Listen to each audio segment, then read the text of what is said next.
They slammed the glass wall shut between them the moment they saw his skin. No questions, no name, no hesitation. Just the quiet finality of a barrier locking a black man out of a room he had every right to own. That was the moment the story changed. He didn't shout. He didn't beg. He watched, listened, endured. Each insult came wrapped in civility, every gesture soaked in quiet contempt. They saw his coat, not the cut. They heard his voice, not the weight behind it. They assumed, dismissed, and discarded him, believing they were handling a minor inconvenience, never realizing they were walking directly into the most costly mistake of their careers. And while they whispered and judged, he took notes. While they smirked, he made decisions. Because this man wasn't just passing through. He was watching, weighing, and deciding their future. What happens when the man they chose to humiliate holds their fate in his hands? Stay with this series to uncover how arrogance collapses under truth, how cruelty exposes its own weakness, and how justice arrives without warning. Like, subscribe, and comment where you're watching from. This one's going to hit deep. The morning unfolded like any other on Park Avenue. Clean-cut, impatient, predictable. Outside, sharp shoes struck pavement, steam curled from coffee cups, and traffic pulsed with familiar urban indifference. But inside the white stone building bearing the blue and silver crest of Hamden Federal Trust, a new presence stepped through the revolving doors, unnoticed at first, but impossible to ignore by the second glance. Benedict Cade crossed the marble threshold with a kind of confidence that didn't need to announce itself. Tall, composed, his steps echoed not with entitlement but with quiet certainty. A graphite-wool coat fell to his knees, a subtle pinstripe suit pressed with perfection underneath. His shoes were dark oxblood, polished, so clean they caught glimpses of the light fixtures overhead. In his right hand, he held a thin leather folio. Everything about him was balanced, elegant, controlled. He paused by the reception desk, where two women sat beneath a curved brass nameplate. One of them glanced up without lifting her head. Her eyes touched his face for a second, then traveled immediately down to his hands, his coat, his skin. The smile she offered was stiff, automated. She reached for a clipboard without asking why he was there. Benedict's voice, when he spoke, was low and warm, but precise. He explained he was here to meet with someone from Trust Services, preferably the senior portfolio manager. The woman blinked at him like he'd asked to see the vault. Her fingers froze on the clipboard. Without responding, she tapped something on her screen. Her colleague whispered something under her breath. Benedict stood there silently, unflinching. He was used to the pause, used to the subtle check for misalignment, as though luxury could not belong in his hands without first passing a test. The receptionist excused herself and disappeared behind the frosted glass of a private corridor. When she returned, she held her voice tighter. She told him he could wait in the side area by the ATM machines, an annex near the front window where most clients didn't sit unless they were unsure of where to go. Benedict's brow remained smooth. He asked again calmly if someone from Private Trust Services was available. The answer came rehearsed. Rooms were currently in use. Appointments were required. Staff was limited. From a mezzanine-level office overlooking the lobby, Lorraine Voss stood behind her desk, watching the exchange unfold below with practiced detachment. Her office, pristine and sunlit, bore awards, framed business journals, and two large diplomas from schools no one questioned. Lorraine was the kind of manager who knew her surroundings inside and out. She could tell which clients were valuable by the tailoring of their sleeves or the type of paper used on a letterhead. And she had already decided, before she'd even heard Benedict's name, that he was not worth the room. She saw the coat, the folio, the poise. But she also saw something else, someone who didn't fit the image she curated for her floor. Quietly, she instructed the receptionist not to offer a consultation room. Benedict, told once more that there was no available office, nodded and made his way toward the ATM annex. It was a small area with molded plastic chairs and a scuffed coffee table bearing 3 outdated magazines. A poster for low-interest loans peeled slightly at the corners near the window. He sat there, not out of defeat, but because he knew sometimes the game had to be played all the way to its bitter end. people began to notice. A woman with a toddler slowed her pace near the entrance. A man in a pinstripe blazer glanced at Benedict's face, then his hands, then turned away with narrowed eyes. The receptionist kept sneaking glances, murmuring to the other. The unspoken language of the lobby shifted. It became surveillance disguised as caution, discomfort masked as protocol. Lorraine, still watching from above, saw no reason to involve herself further. In her eyes, he had been handled. If he wanted something more, he'd need to schedule it properly. Benedict remained silent, his eyes resting on the framed advertisement on the far wall. It featured a happy couple holding a gold key to a home that was clearly not in the same zip code. He was no stranger to the friction of assumption. But something about this room, this particular branch, this carefully curated exclusion, it scraped differently. It wasn't overt. It was more elegant, more sharpened, more professional. The kind of insult wrapped in a smile and served with complimentary coffee. He waited 30 minutes. At no point did anyone offer water. At no point did anyone say his name. He was reduced to a presence, a question mark in a tailored coat. Every minute chipped away not at his pride, but at something deeper, something earned and still disregarded. Eventually, a man in a gray vest emerged from the corridor. He asked if Benedict needed assistance with online banking. The assumption stung more than the question. Benedict simply shook his head. The man smiled thinly and walked away. The receptionist returned once, asked if he was still waiting. When he said yes, she told him someone would be with him shortly. She didn't check. After an hour, Benedict stood. His legs ached not from fatigue, but from restraint. He approached the reception desk once more and asked if Lorraine Voss was available for a moment. The receptionist hesitated. She leaned to the side, whispered into phone, then turned back and said Lorraine was not available today. Benedict asked when she might be. The reply came with the same perfect tone. Unknown, appointments were required. Perhaps try calling next week. The same receptionist glanced up, startled by his return, but said nothing. He didn't speak either. He simply moved toward the same set of waiting chairs near the ATMs, set his leather folio down beside him, and sat. He had not come back out of stubbornness or pride. Something deeper moved in him, something rooted in memory and principle, something older than his name. The low hum of the lobby resumed its rhythm. Fullness rang. Shoes clicked, but the silence around him thickened. He was no longer just a presence. He had become a question no one wanted to answer. Across the room, two tellers leaned toward one another, their heads tilted in barely concealed exchange. One of them looked at Benedict, turned slightly to shield her expression, and whispered something that made the other stifle a laugh. The manager's assistant, seated just beyond the glass, raised her eyes briefly before returning to her computer. No one approached him. No one asked if he needed anything. The same coffee table sat in front of him with the same frayed magazines. A young man in a fleece vest carrying a wire clipboard paused as he passed, pretending to check a display before glancing twice in Benedict's direction.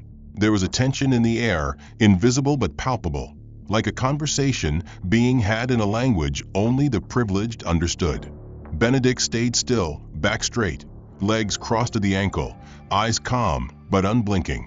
His silence unnerved them. A man sitting still, quiet, well-dressed, not reacting, not explaining. He became a mirror, and none of them liked what they saw in it. Lorraine Voss stood again from her office above the main floor and looked down. She had seen him return. She noticed he hadn't demanded anything, hadn't raised his voice, hadn't caused a disturbance. But the sight of him waiting, uninvited and unmoved, grated against her curated image of control. She pressed the intercom, voice clipped but composed, and instructed the security guard to remain visible in the lobby. She chose her words carefully. She said she'd observed someone loitering by the ATMs. She did not mention his appearance directly. She didn't need to. Her voice carried the authority of someone unaccustomed to challenge. The guard, a man in a dark navy uniform and close-cut hair, moved from his post and began a slow circuit around the perimeter of the lobby, his boots clicking louder than the others, his eyes moving deliberately but not subtly toward Benedict's seat, with every pass. Benedict noticed. Of course he noticed. He also noticed the guard's hand resting near his hip, not in threat, but in readiness. He noticed how the front desk staff grew more animated once he returned, speaking more softly, typing faster, shifting glances to each other as though awaiting permission to react. Time moves slower in spaces like this. Every minute passed like an hour when you were being watched but not spoken to, acknowledged but not respected. Benedict did not speak. He did not fidget. He waited. Lorraine walked down the stairs at last, her heels sharp against the stone, and paused near the reception desk. She did not look at Benedict directly, though he sat no more than 20 feet away. Instead, she asked the receptionist in a deliberately audible tone if the self-service lobby had seen unusual activity. The woman responded with vague language, using phrases like standing around and lingering presence. Lorraine nodded, her gaze fixed forward, as if they discussed a faulty printer. Then she turned on her heel and ascended the stairs again without a glance behind her. Benedict sat through it all. He knew the game. He had lived through different versions of it his entire life. It always began the same way, subtle at first, coded in policy and professional courtesy, layered in plausible deniability. But it never stayed that way. Not when a man like him occupied a space they had already decided he didn't deserve. An elderly woman approached the ATM beside him, struggling with the interface. Benedict offered a polite nod and shifted to give her more space. She looked at him, stiffened, and said she could manage. She kept glancing over her shoulder until the security guard came closer. Only then did she relax and finish her transaction. The guard took a longer pause this time as he passed Benedict's seat. He said nothing. He just stood, facing forward, eyes fixed on the wall, but posture angled toward Benedict. It was enough. That was the strategy. Not to confront, not to accuse, but to create discomfort. To erode peace of mind until the subject voluntarily left. Benedict did not. He adjusted his sleeve, folded his hands again, and remained. Another 10 minutes passed. A courier entered, wheeling a cart of documents. He glanced around, then turned to the receptionist and asked where to make the delivery.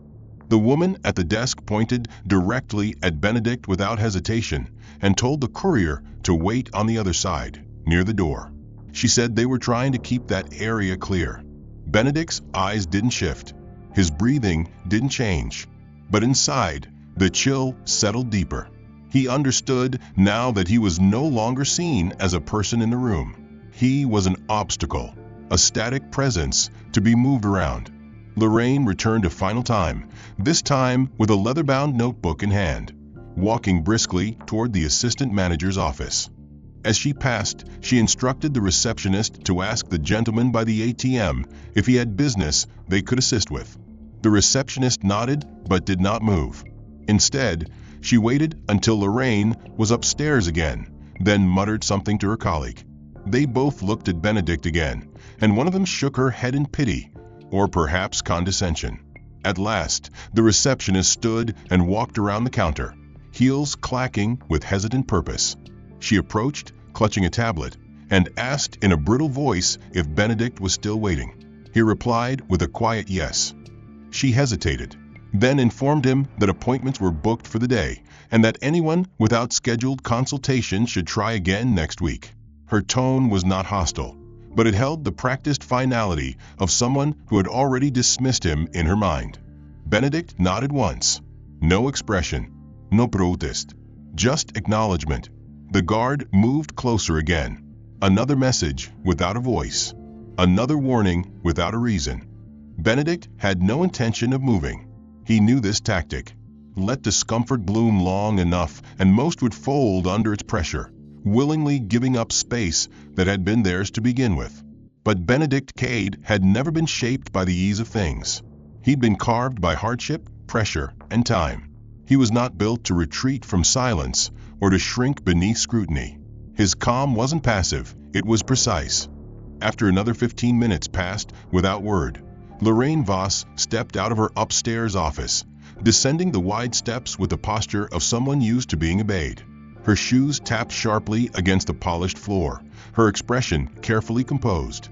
chin high, mouth thin. She reached the reception desk and asked in a hushed voice whether the man in the seating area was still there. When the receptionist nodded, Lorraine didn't speak further. She walked into the hallway, disappeared behind the frosted glass, and moments later reappeared in the consultation wing, unlocking a side room normally used for low-tier account disputes. Without looking in Benedict's direction, she turned to the receptionist and gave a curt nod. The message was clear. She was ready to speak with him, briefly. The receptionist crossed the floor and told Benedict he could follow her. No apology for the wait. No warmth in the voice. Benedict rose, picked up his folio, and followed without a word. The hallway was lined with framed posters of family savings plans and glossy retirement packages. The room they led him to was small, windowless, with 2 chairs facing each other across a thick pane of glass, and a shallow speaker slot beneath it. There was a faint chemical smell in the air, the scent of industrial disinfectant and artificial lemon. Lorraine was already seated on the other side of the divider when Benedict entered. She didn't rise, didn't greet him, didn't offer her hand. She simply gestured toward the chair across the glass and waited. He sat. She reached for a folder from the desk behind her and opened it, eyes never meeting his. She spoke slowly, deliberately, enunciating every syllable as though explaining something complicated to someone unfamiliar with financial systems. She asked if he was there to dispute a recent account hold. She asked whether he'd overdrawn a personal checking account.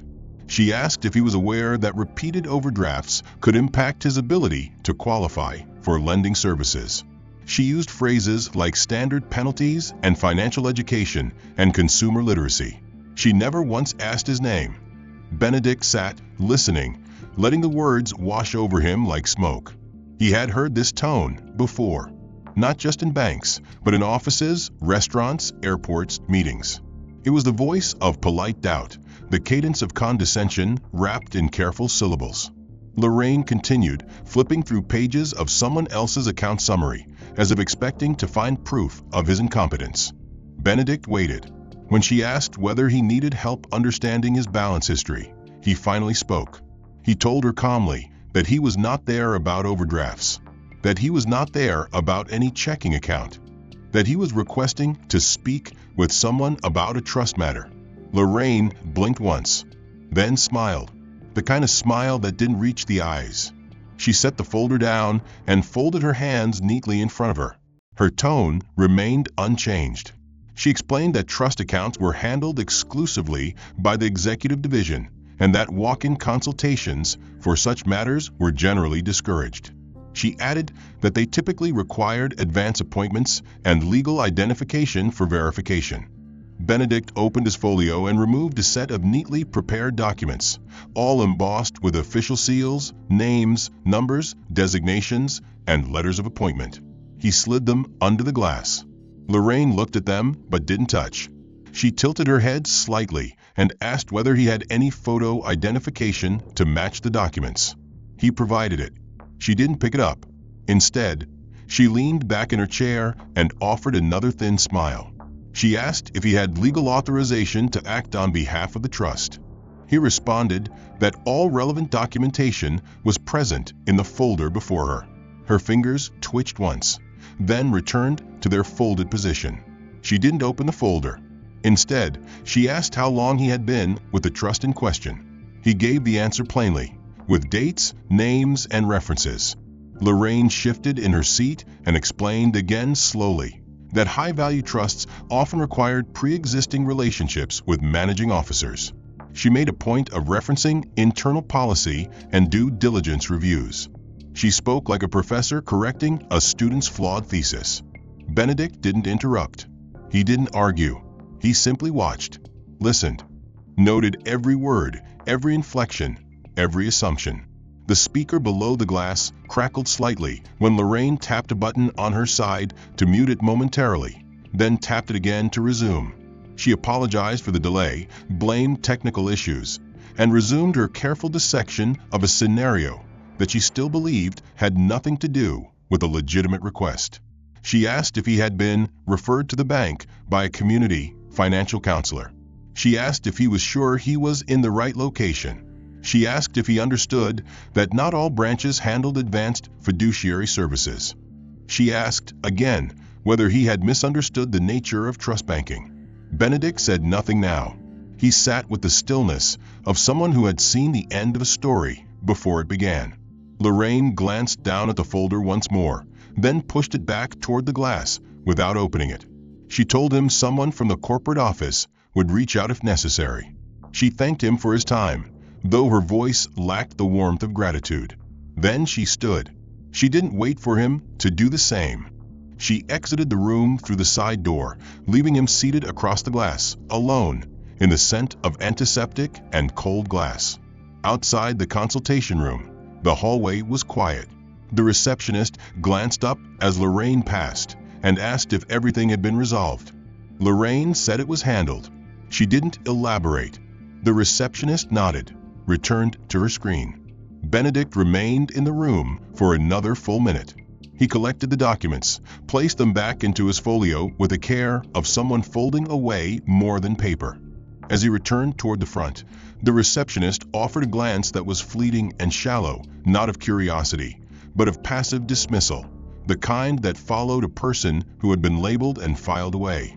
The guard remained near the entrance, still unmoving, still watchful, as though his mere presence would continue to broadcast a warning that no one had spoken, but everyone understood. Benedict paused near the front desk once more, this time with the firm resolve that had been carried across years of being underestimated, misread, and redefined by strangers with unchecked authority. He asked calmly, evenly, if it were possible to request a secondary review of the trust matter, preferably with someone from fiduciary compliance or an account officer authorized to handle wealth portfolios. The receptionist blinked, her fingers hovering over the keyboard, and then she looked toward the glass staircase. Without saying a word, she picked up the phone, murmured something into it, and hung up without acknowledging his presence again. Benedict waited, not with expectation, but with practiced patience. Lorraine appeared a moment later, descending the steps with the same composed precision, her tablet in one hand, her mouth already shaped into a diplomatic frown. She walked past the reception desk, gesturing for him to follow with a flick of her wrist, so brief and casual it could have been mistaken for brushing away dust. They entered a second office near the back of the branch, larger than the previous one, but colder in spirit. This room, while absent the dividing glass, was filled with the sterile formality of controlled discomfort. Metal-framed chairs, laminated charts on the wall, a single orchid wilting on a windowsill. Lorraine closed the door behind them, not to provide privacy, but to ensure the containment of what she clearly saw as a complication. She gestured for Benedict to sit, but remained standing, her eyes flicking to the folder in his hand as if it were an unsolicited package. When he offered the documents again, she took them this time, but handled them like something potentially contaminated. She opened the folder slowly, her mouth tightening at the sight of embossed credentials and notarized pages. Her brows drew together for only a second before smoothing out into something more performative. She did not look up as she spoke. Instead, she asked what his relationship was to the trust, whether he had obtained these forms legally, whether the signatures had been verified. Her voice maintained the same careful cadence as before, but there was a new edge now, something sharpened by suspicion and the fear of making a mistake that might cost her more than a few minutes of inconvenience. Benedict answered each question precisely, giving the name of the estate, the controlling body, the designations that linked him directly to its management. Lorraine's eyes paused at the header of the primary document, a trust whose value exceeded most of the accounts she dealt with on a quarterly basis. Her pupils narrowed slightly, her grip on the page tightening. Then, in a moment so quick it felt rehearsed, she laughed, dryly, under her breath, and shook her head. She muttered something about how unbelievable it was, how brazen people could be, how ridiculous it was to think someone could just walk in off the street with documents like these and expect them to be honored. Benedict didn't respond. He had heard this brand of ridicule before, dressed in disbelief rather than direct insult, veiled in policy rather than prejudice. Lorraine raised her voice slightly now, informing him that attempting to impersonate a trustee of that magnitude could result in serious legal consequences. She said she had seen forged documentation before, said the bank was under strict federal regulations, said she was obligated to report any signs of financial misrepresentation. Her tone suggested she believed she had uncovered a scam, an elaborate fraud attempted by a man who simply wore the mask of professionalism well enough to get through the doors. Benedict remained still, not frozen, but grounded, refusing to yield to the tide of insinuation and threat now flowing across the desk between them. Lorraine reached for her tablet and tapped quickly, her eyes scanning as she pretended to search for verification, but clearly intending to stall.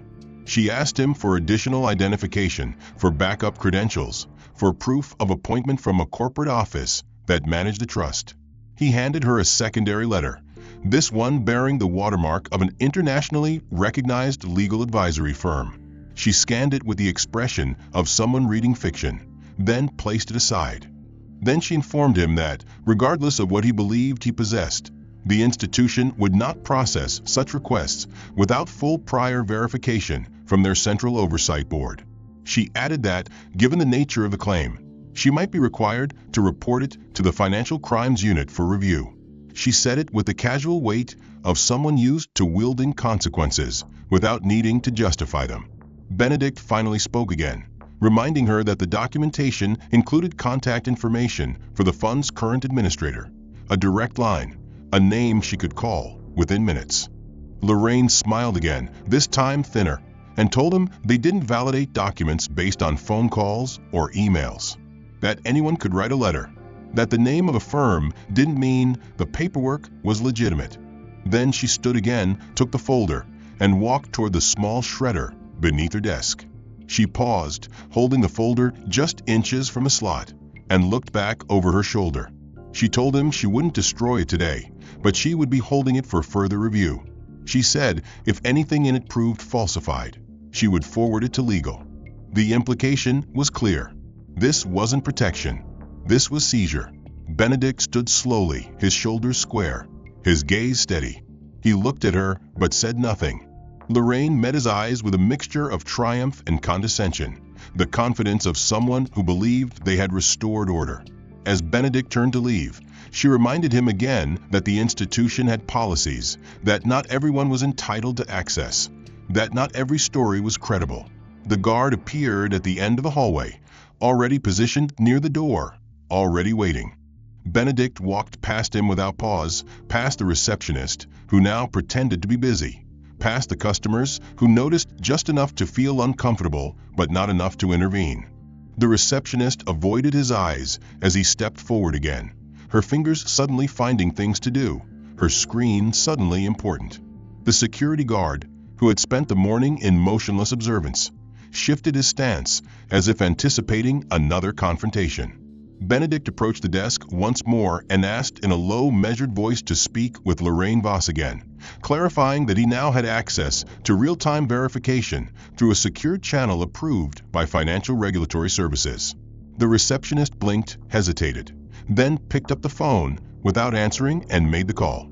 Her voice was flat, her tone laced with inconvenience. Lorraine's reply came with sharp efficiency, and a few moments later, she reappeared on the stairs with the same rigid posture, her heels announcing her before her words did. She didn't greet Benedict, didn't ask what had changed, didn't offer an apology for the prior exchange. She motioned toward the same consultation room, now slightly ajar, and walked in ahead of him. Benedict followed, not because he expected civility, but because dignity demanded it. Inside, the same chill lingered. The same hard-backed chairs sat in place, and the divider of glass between them seemed thicker than before. Lorraine seated herself quickly and motioned for him to do the same. As Benedict sat, he removed a sleek black phone from the inner pocket of his coat, unlocked it with a brief motion, and placed it on the counter. The screen displayed a secure verification platform bearing an encrypted QR code linked directly to a protected wealth management system.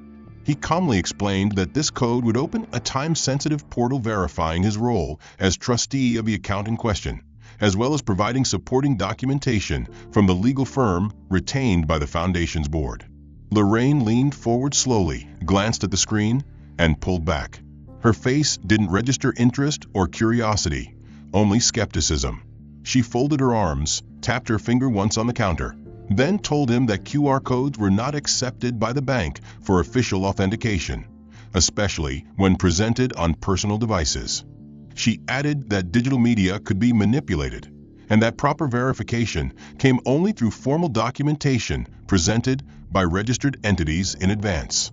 Benedict reminded her that the QR code linked directly to the bank's secure authentication system, that she could scan it with her own company-issued tablet for real-time confirmation, and that this process was standard in wealth services across the industry. Lorraine didn't reach for her device. She didn't acknowledge his explanation. Instead, she leaned forward, slid the glass partition to its full closed position with a sharp motion, and let the barriers settle between them like a gate slamming shut on any pretense of fairness. The sound was small but final. She stared at him for a moment with the expression of someone tired of explaining the rules to a person who didn't know how to follow them. Then she spoke with a tone that had shifted completely from doubt to quiet disdain. She told him that even if he believed he had access to the account, even if he thought he could prove it through codes and devices, the bank could not accept unauthorized individuals attempting to bypass established procedures. Her words were polished, shaped by legal training, but her tone betrayed the contempt she could no longer hide. She added that people like him often misunderstood the difference between legitimate access and apparent familiarity, that appearing professional was not the same as being qualified, that many had tried to game the system by showing documents and codes that couldn't withstand scrutiny. Benedict didn't flinch. His eyes didn't narrow. He didn't shift in his seat or look away. He watched her calmly, absorbing each word without reaction, not because they didn't sting, but because they were expected. Lorraine continued, now emboldened, her voice quiet but cutting, explaining how the bank dealt with attempted fraud, how safeguards were in place to protect real clients, how policies existed for a reason. She didn't say the words outright, but every phrase carried the same unspoken message. You don't belong here, and no amount of paperwork will change that. She reached to her right and pulled a printed form from a drawer, sliding it across the counter toward him without opening the glass again. The form was blank, a standard customer complaint submission. She said if he had concerns, he could fill it out and leave it with reception. Then she smiled again, cold and dismissive, and told him that once the paperwork had been reviewed by compliance, someone might reach out in the coming weeks. No timeline, no promisi, no intention. Just a placeholder offered to quiet a nuisance. Benedict picked up the form, held it for a moment, then placed it neatly on the counter, without marking a single line. Lorraine stood, placed both hands on the desk, and told him their business was concluded for the day. She turned and walked out the door, leaving him alone in the room once again, the echo of her footsteps receding like an afterthought. Benedict remained seated for a few moments, letting the stillness settle around him, not in resignation, but in reflection. He had done everything correctly.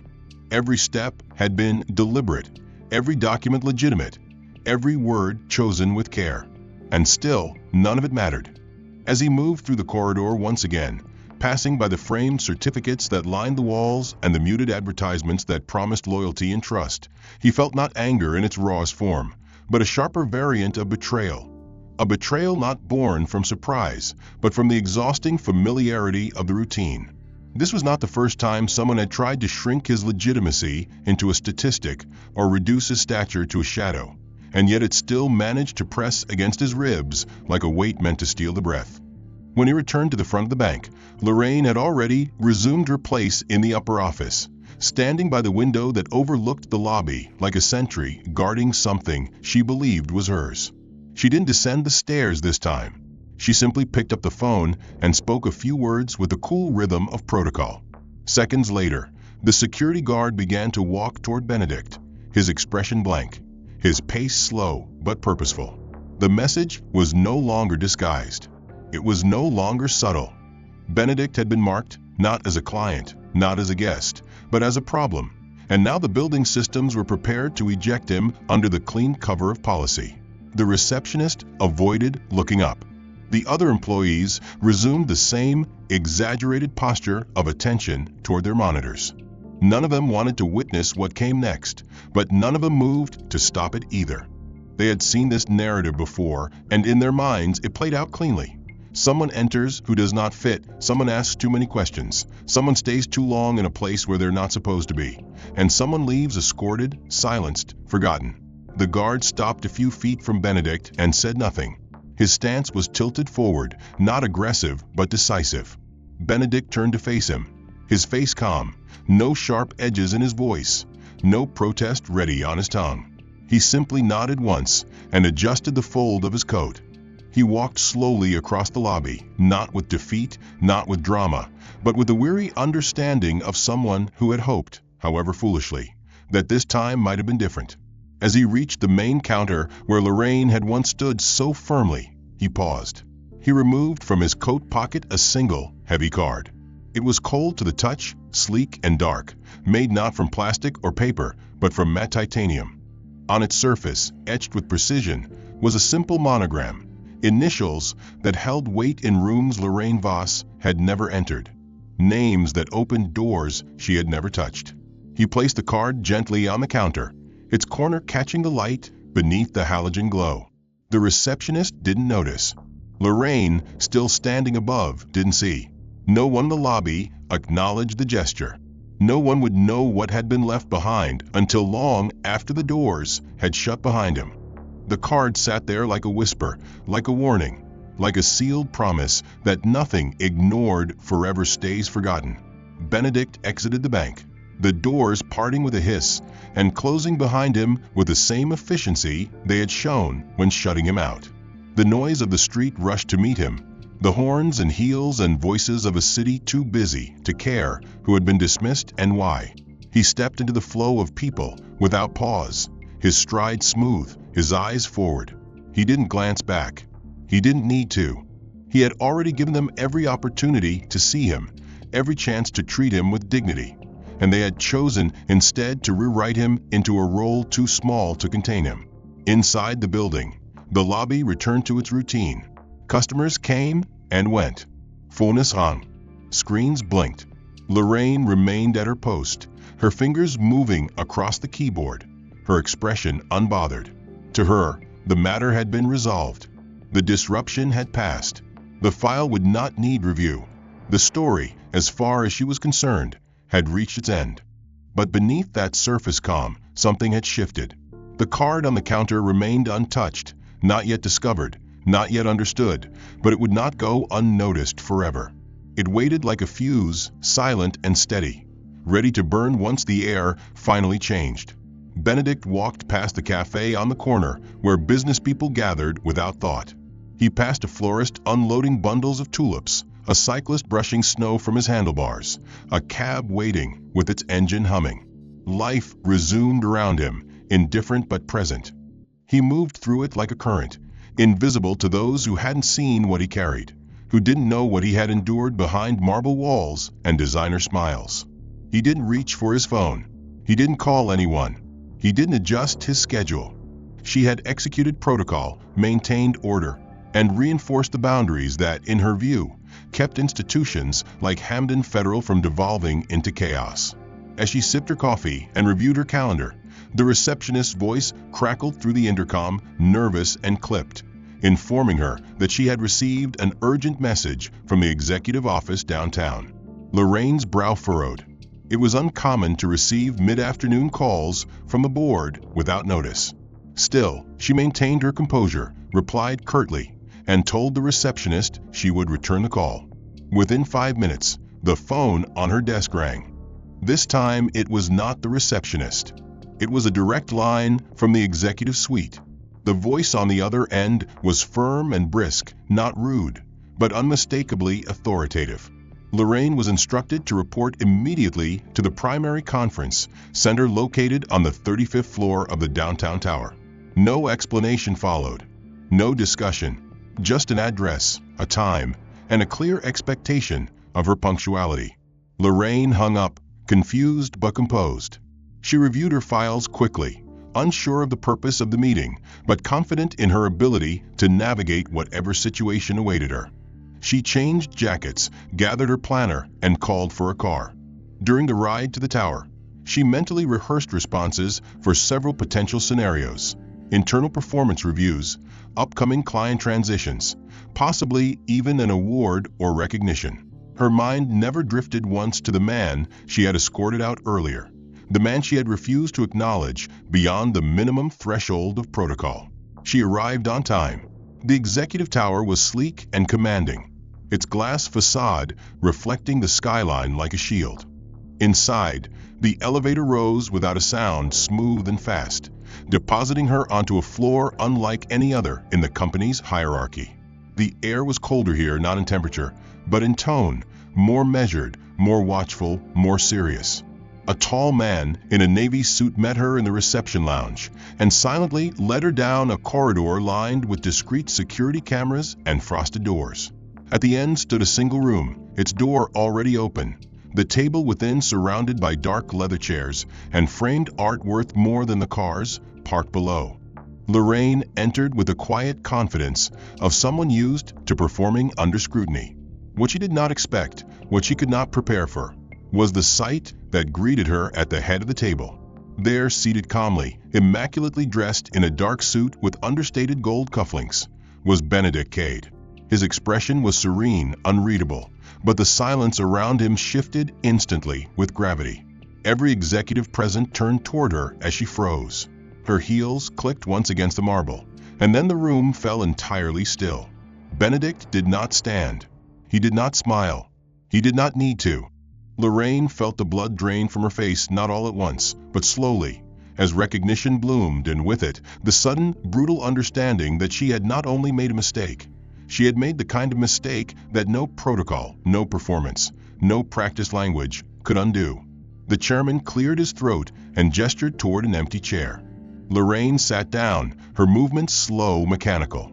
No one welcomed her. No one spoke to break the tension. Benedict's gaze never wavered. He reached for a tablet and placed it gently on the table in front of him. He tapped the screen once. On it appeared a secured dossier, not flashy, not dramatic, but official and damning. It was titled Evaluation Summary, Custodial Candidate, Hamden Federal Trust, containing notes, timestamps, and procedural breakdowns. Benedict looked up then, not to gloat, not to confront, but to clarify. He began to speak. His voice was not loud, but every syllable carried weight. He explained, with the precision of someone who had carried the burden of expectations for far too long, that he had been appointed 6 months prior as the new controlling trustee of the Lawrence Global Legacy Fund. He explained that the fund, valued at over $2.3 billion in diversified assets, was currently in the final stages of selecting a new financial institution to manage its assets, portfolios, and global operations. He explained that as part of this process, he had chosen to conduct unannounced site evaluations to determine not only operational competence, but ethical culture and treatment of prospective clients. He paused then, not for dramatic effect, but to let the silence weigh on the people sitting around the table. He continued, detailing the experience he endured at Lorraine's branch earlier that day. His account was clinical, measured, and irrefutably specific. He recalled exact phrases, described the rooms, referenced every deflection, every microaggression, every escalation. He never raised his voice. He never deviated. And when he described how he had been accused of fraud, how his documentation had been dismissed without review, how he had been spoken to, as though he were incapable of understanding basic financial concepts, no one in the room breathed. Lorraine sat paralyzed, her mind racing through the hours prior, every decision now reversed in meaning, every word now evidence. The chairman asked if the visit had been recorded. Benedict shook his head. He didn't need a recording. His words were precise, his credibility undeniable, his authority already acknowledged by the room. The chairman turned toward Lorraine then, his face expressionless, but his eyes sharp. Without looking up, he requested clarification on the protocol regarding unannounced evaluations by high-value clients.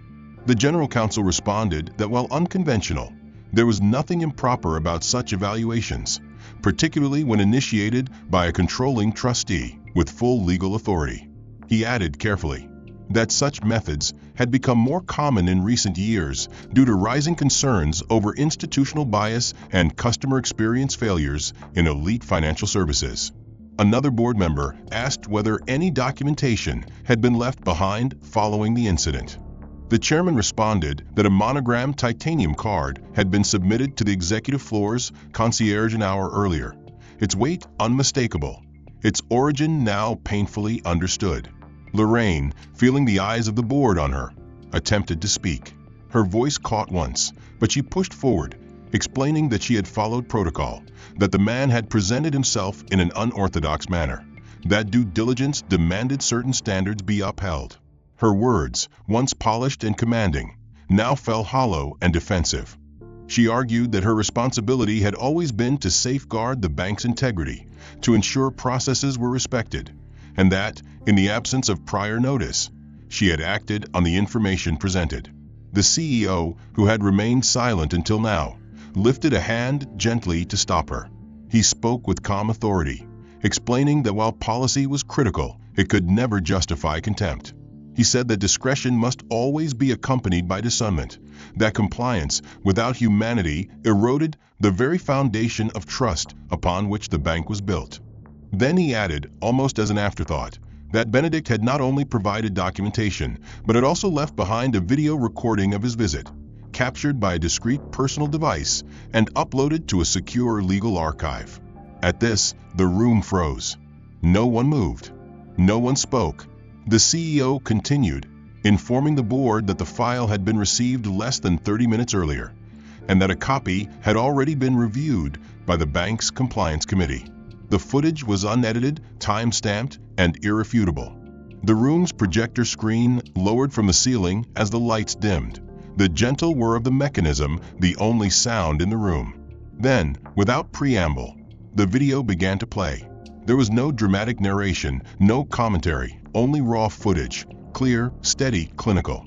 It began with Benedict entering the branch, moving through the lobby, approaching the desk. Every word Lorraine had spoken was audible. Every pause, every condescending tone, every dismissal, every calculated act of exclusion. The board watched as she refused to acknowledge his credentials, rejected his identification, accused him of fraud, and spoke to him as though his presence itself was a violation. They watched her dismiss the documentation, slide the glass barrier, and speak the words that now rang like a bell of shame across the entire institution. Some board members shifted uncomfortably in their seats, others leaned back, lips pressed in, eyes narrowing with disbelief.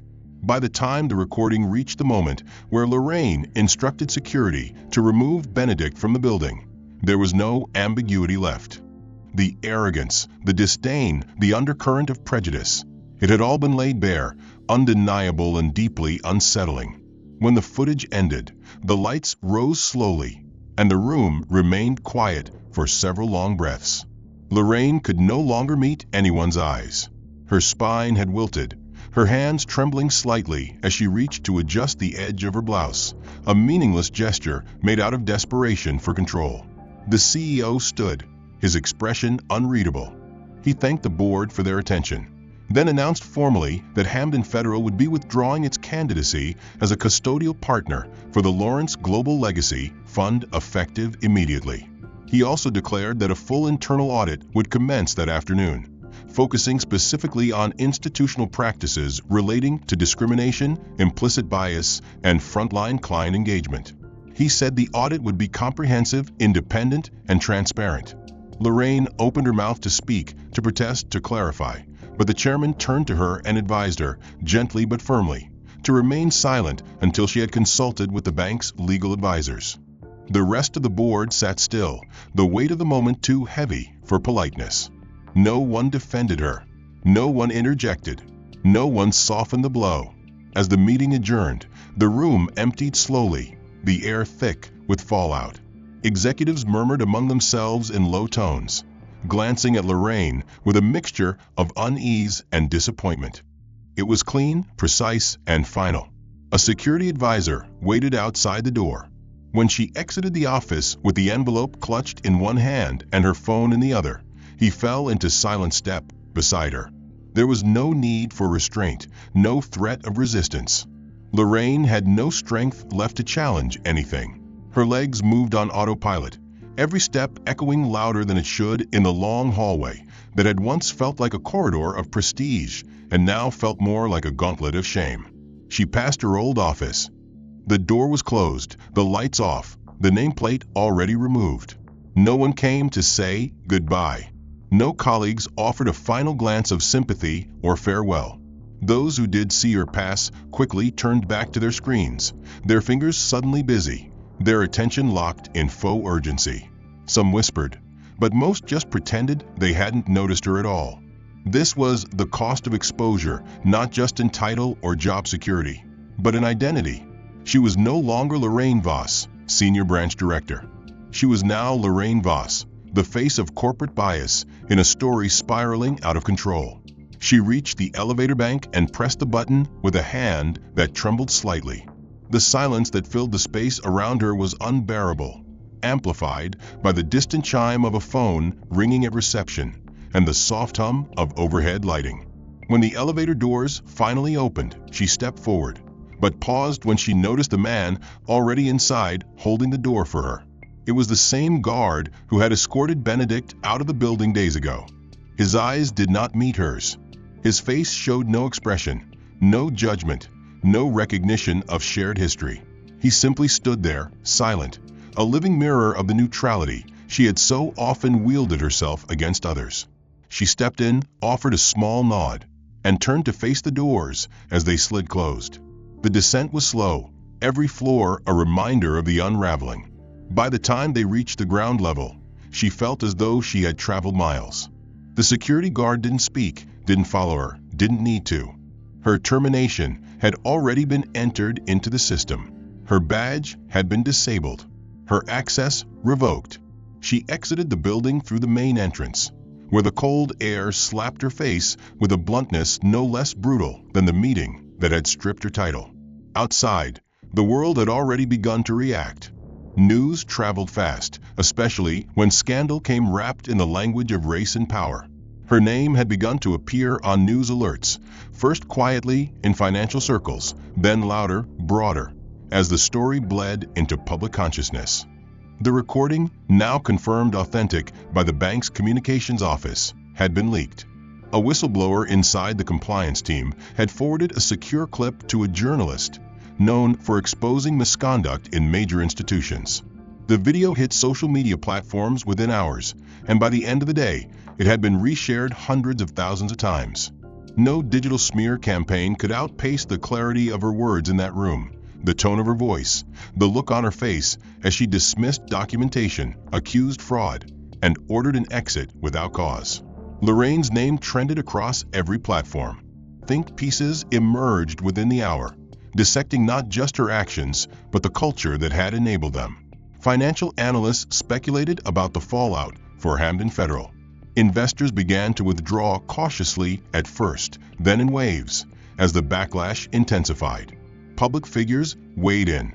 Civil rights attorneys cited the incident in broader discussions about embedded bias. Advocacy groups issued statements demanding accountability, not only for Lorraine, but for any institution that allowed such conduct to go unchecked. By the time the sun set, Hamden Federal's Public Relations Department had released two statements, both vague and defensive, neither of which stopped the bleeding. Overnight, the bank stock dipped nearly 9%. By morning, it had plunged further, a reflection not only of fiscal doubt, but of moral erosion. Lorraine watched it unfold from her apartment, eyes fixed on the screen, unable to look away as the world dissected every decision she had made inside that small consultation room. Her face appeared in screenshots, her voice in audio clips, her words in quote graphics splashed against backdrops of protest and outrage. She received emails from former colleagues, some offering lukewarm support, others cutting ties altogether.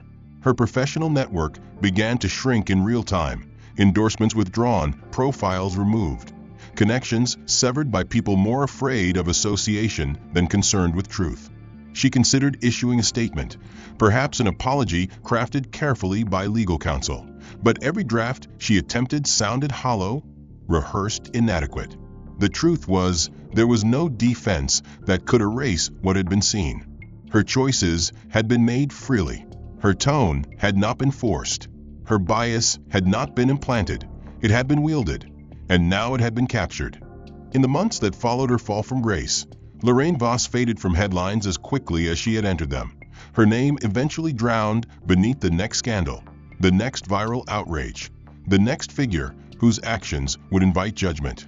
But while the world moved on, Lorraine did not. Her days no longer began with strategy meetings or client calls. There were no lunch reservations, no quarterly targets, no inboxes filled with congratulatory emails. Instead, her days began in the quiet stillness of a modest office 2 floors above a parking garage in a building with no doorman, no concierge, no sparkling lobby. The sign outside read Community Legal Resource Collective, and its clients did not arrive in luxury cars or silk coats, but on foot, on buses, with tired eyes and stories that were seldom believed the first time they were told. Lorraine's title meant little here. She did not introduce herself with her credentials. She did not correct people when they called her Miss instead of Ma'am, or when they forgot her name entirely. She was simply one of many who listened, filed paperwork, reviewed case files, and made phone calls on behalf of people who had been ignored or mistreated by systems they barely understood. At first, her presence raised eyebrows. A former executive from Hamden Federal, working in a grassroots legal clinic, drew whispers, side glances, a mixture of curiosity and skepticism. But Lorraine never explained. She never defended. She showed up each day precisely on time, stayed late without being asked, and did the work without complaint. She listened more than she spoke. She took the smallest desk in the far corner and never touched the coffee before everyone else had. She began to understand things she had only once acknowledged in theory. She began to recognize the language of dismissal in others' voices, to notice how tone changed based on appearance, how credibility was given or withheld in fractions of a second. She began to see her old self not as a caricature, but as a reality that had once held power she now wished she had never used so carelessly. She didn't seek forgiveness. She didn't believe she deserved it. But she did the work.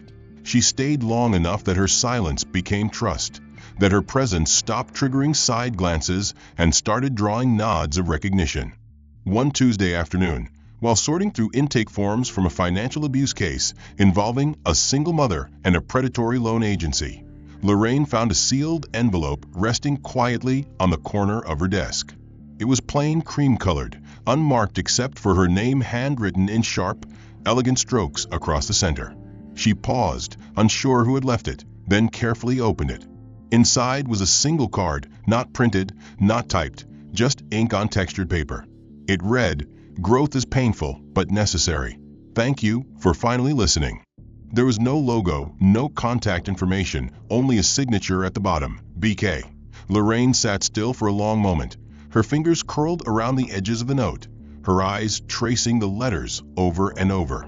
She didn't smile. She didn't cry. But her shoulders eased slightly, the breath she exhaled longer than usual, the stillness within her chest shifting in quiet acceptance. She folded the card and placed it carefully in the drawer beside her, not hidden, but kept.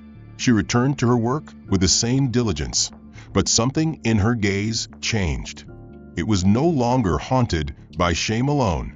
It now held something steadier, a fragile beginning of clarity, a recognition that redemption was not a destination but a decision, made daily, forged in humility, built through action. Lorraine didn't become a symbol. She didn't give speeches. She didn't write op-eds. But she continued showing up, one person among many, learning what it meant to stand beside those she once overlooked.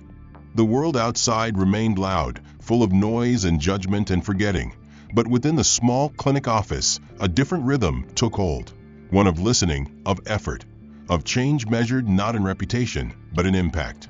Lorraine learned that justice was not a perfect reckoning, but a long, quiet labor. And in that labor, she found not absolution, but purpose. The end. If you're finding this story gripping and the message meaningful, consider showing your support by liking and subscribing. It helps more than you think. I'm curious to hear your thoughts. What do you think of the plot so far? Which moment hit hardest for you? And where are you watching or reading from? Drop a comment. I read them all and would love to know your take.